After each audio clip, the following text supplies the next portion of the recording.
Hello, Mission Church of Lexington.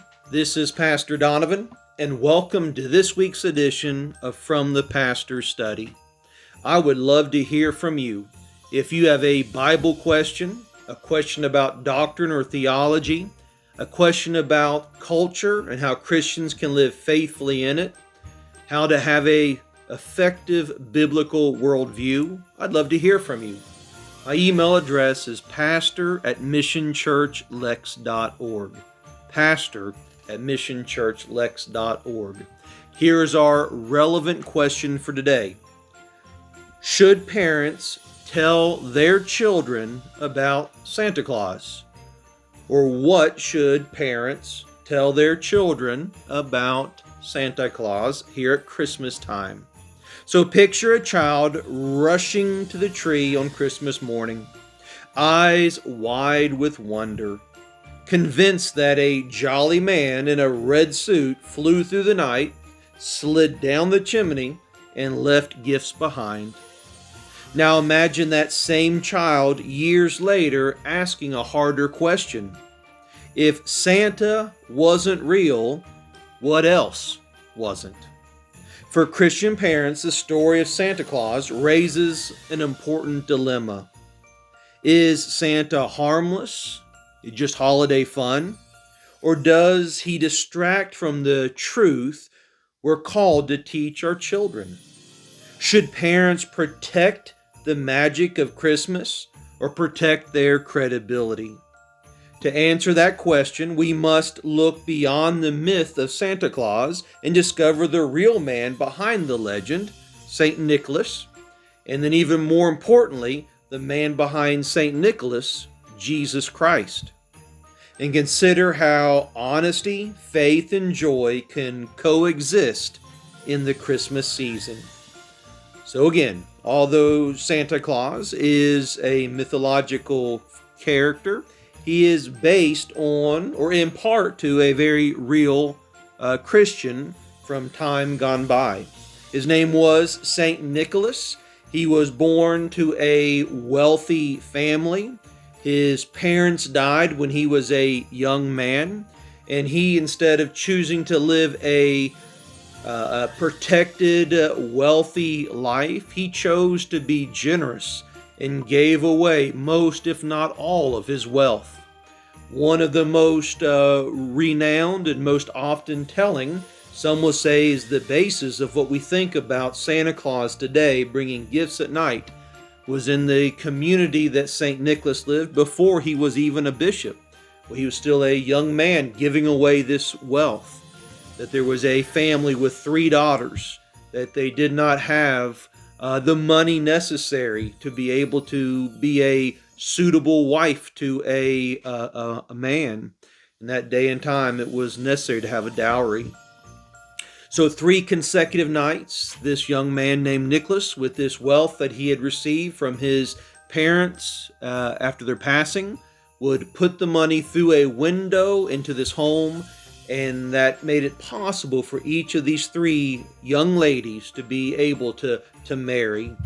Eventually this was found out and was known, and it was a testimony to his generosity and his graciousness. Well, he went on to become a cleric, became a bishop, he became a minister in a town called Myra. This is in what we would know today as Turkey, on the Mediterranean Sea. And throughout his ministry, he was known for being very generous, very hospitable, giving away much to those who were in need.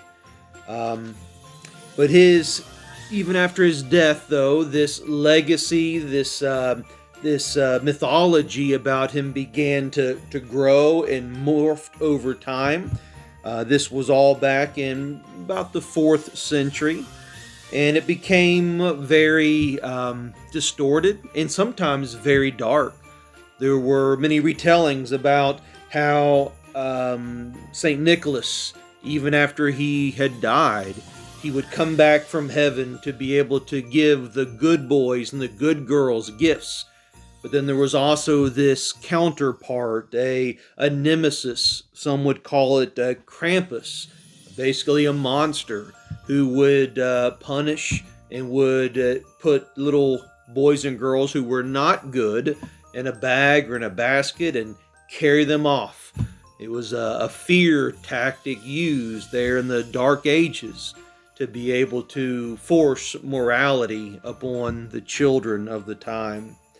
There are many legends of Santa Claus, but the general interpretation or the inspiration of what we have today of the joyous man or gnome in a red costume that has reindeer and brings gifts and left out the darker side of some of the mythology before. We get primarily in the 1930s from a Coca-Cola advertisement push. They gave us the picture of our collective conscience, here, at least in our Western mindset, of who Santa Claus is. So that's a very brief overview. You can do much more study on your own. I encourage you to do so, especially if you're asking yourself as a parent what you should tell your children about Santa Claus. Because this is a topic that has torn, especially Christian parents, throughout the ages. Some will say it's just fun and a magical part about Christmas to talk about Santa Claus, while others believe that it is deceptive, that it causes mistrust from the children when they find out that Santa Claus was not real. Some concern about Christmas in totality, but Santa specifically is based upon greed and materialism.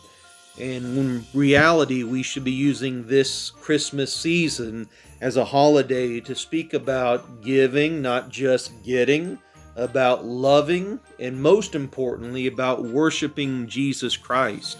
Not looking to Santa for our joy or our hope, but looking to Jesus Christ, the one who brings us true and lasting joy and hope.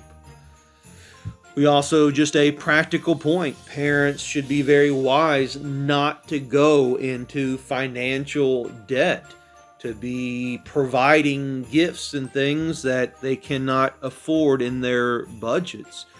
And the Bible's clear about us being good stewards of the resources that we have. The Bible's clear about the danger of going into debt, specifically consumer debt.